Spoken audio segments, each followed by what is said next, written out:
रक्षा क्षेत्र में आत्मनिर्भरता की ओर तेजी से बढ़ रहे देश को लेकर केंद्रीय मंत्री गजेंद्र सिंह शेखावत ने बड़ा बयान दिया। शेखावत ने कहा कि वर्तमान में जिस तरह की परिस्थितियां रसिया यूक्रेन वॉर में देखी गई, रक्षा आपूर्ति में आत्मनिर्भरता किसी देश की सुदृढ़ीकरण, अधिकरण और सशक्तिकरण और सीमा को सुरक्षित करने के लिए आवश्यक है। इस आवश्यकता की पूर्ति के लिए दूरदर्शी पूर्ण तरीके से जिस तरीके से निर्णय लिए गए, उसका प्रभाव दिखाई देने लगा है। जोधपुर एयरपोर्ट पर मीडिया से बात में शेखावत ने कहा कि देश सभी क्षेत्रों में आत्मनिर्भर बनने जा रहा है। प्रधानमंत्री नरेंद्र मोदी के नेतृत्व में देश विकसित देश की श्रेणी में अग्रणी पंक्ति में खड़ा होगा। एक तरफ भारत के रक्षा उत्पादों के निर्माण को प्राइवेटाइज किया गया, उनके साथ में जोड़ा गया।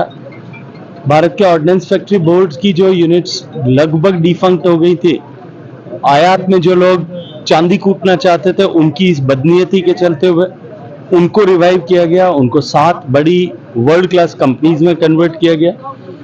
एक निगेटिव लिस्ट बना करके कि आप इनके अतिरिक्त किसी भी चीज का इंपोर्ट नहीं करेंगे।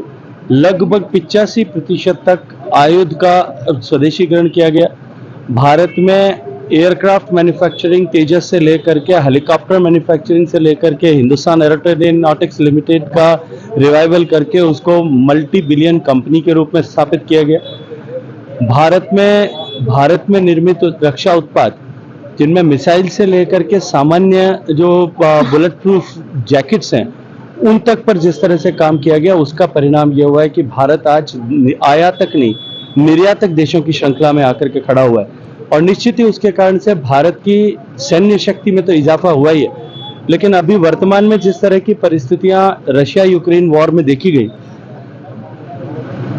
रक्षा आपूर्ति में आत्मनिर्भरता जो है वो किसी भी देश की सुदृढ़ता के लिए और किसी भी देश के सशक्तिकरण के लिए और उसके सीमाओं को सुरक्षित बनाए रखने के लिए आवश्यक है।